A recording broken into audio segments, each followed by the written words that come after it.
From orbit, the Imperial warship Dominator looked down on Earth, the last unclaimed ember of resistance in a conquered galaxy.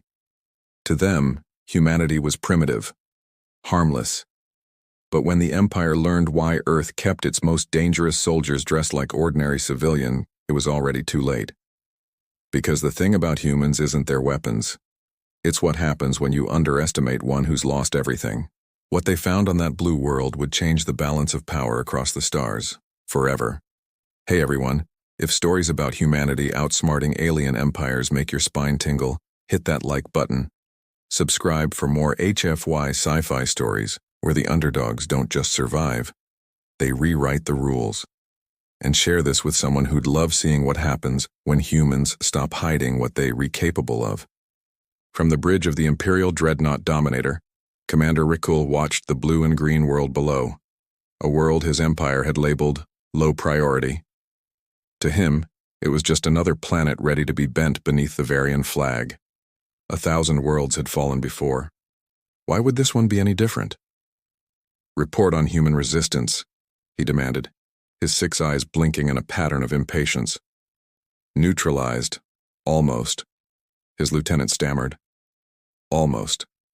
That word cut through the silence like a blade. One human soldier, Captain Thomas Reeves, had escaped, wounded, outnumbered, left for dead in the icy mountains of Nexus 9. Rickul hissed, dismissing the concern. No one survives there, he sneered. Not a human. But deep inside, he remembered the warnings whispered across Imperial war colleges, ancient stories of humans turning junkyards into war machines, of soldiers who refused to die even when buried under ash. 3 cycles later, those stories came alive. Outpost Gamma went dark, then Beta. Then every relay across the planet screamed the same message. They're everywhere. Rickul leaned forward, his voice a whisper of disbelief. Who's everywhere? The answer came through static, followed by a human voice he was never meant to hear. This is Captain Reeves. You should have made sure I was dead.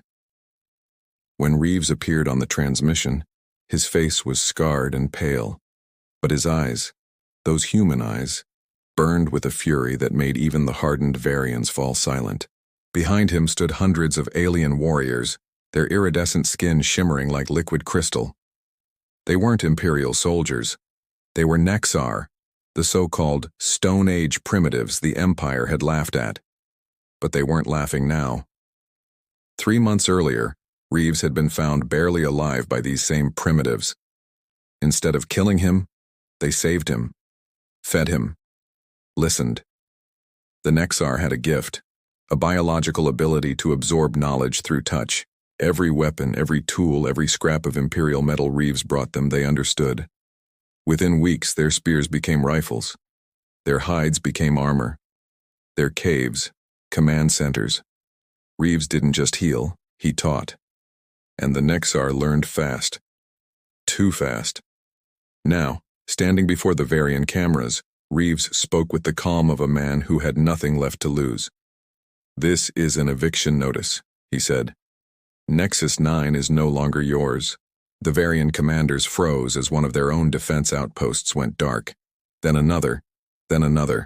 Rickul whispered. How did he do this? Reeves smiled. You taught us. The Empire had always called the Nexar primitive, because they lived underground, avoided scanners, and worshipped light as if it were divine. What they didn't know was that the Nexar rituals were electromagnetic cloaking systems, and their prayers. Frequency harmonics that scrambled every form of Varian detection. They weren't hiding out of fear. They were waiting. When Reeves stumbled into their world, broken and bleeding, their High Chief Kalora saw more than a soldier. She saw a teacher. With every device he touched, the Nexar learned faster than any Imperial AI. Within days, they dismantled a plasma rifle and built 2 better ones.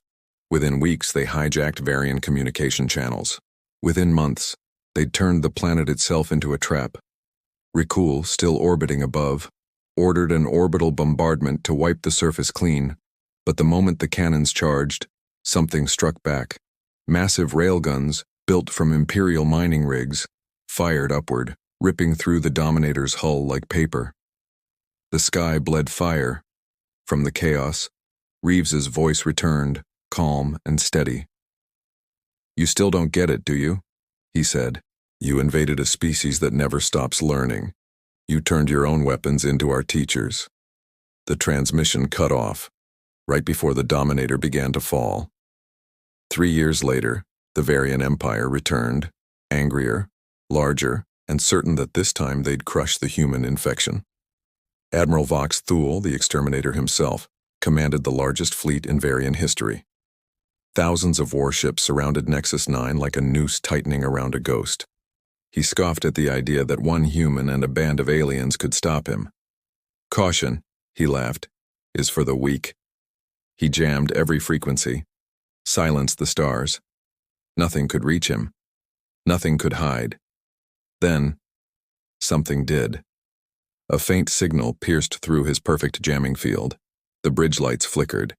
And then, on every screen, Captain Reeves appeared. But he was no longer just a soldier.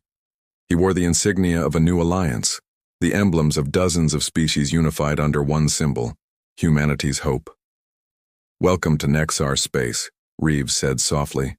"Leave, or be destroyed." Vox Thule's laughter shook the bridge. Destroyed by what? Reeves didn't answer. He simply smiled.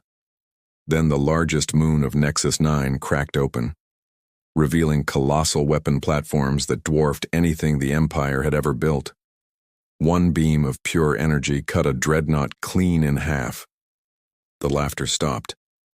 For the first time in centuries, the Empire trembled. Vox Thule's fleet disintegrated in orbit, torn apart by weapons they didn't even know existed. The moons themselves had been hollowed into battle stations, ancient Nexar relics reawakened by human ingenuity. Every blast from the Imperial ships was answered by a storm of coordinated fire. Reeves hadn't just built an army. He had built an idea, one that spread faster than fear.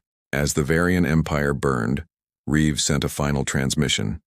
His voice wasn't angry, only steady. "You came here to destroy us, but we came here to understand you. That's the difference." Then, instead of demanding surrender, he offered peace. A seat in a new alliance, one founded on cooperation, not conquest. Many species accepted. The Varians didn't. Their fleet shattered, their empire gone, their arrogance buried. Months later, Reeves stood beside High Chief Kalora on what used to be the Imperial capital. Dozens of species flew their banners side by side. Kalora smiled. "The prophecies spoke of a unifier from the stars. We never expected a single wounded soldier." Reeves looked toward the horizon. "That's the thing about humans," he said quietly. "Leave us for dead, and we'll come back leading the galaxy." If that story gave you chills, imagine what else humanity is capable of. Don't forget to like this video, subscribe for more epic HFY sci-fi stories, and share it with your crew. Because somewhere out there, a human just changed the galaxy again. This was When the Empire Learned Why Earth Keeps Its Most Dangerous Soldiers Looking Like Civilians. And remember, never underestimate a human who looks ordinary. They're the reason empires fall.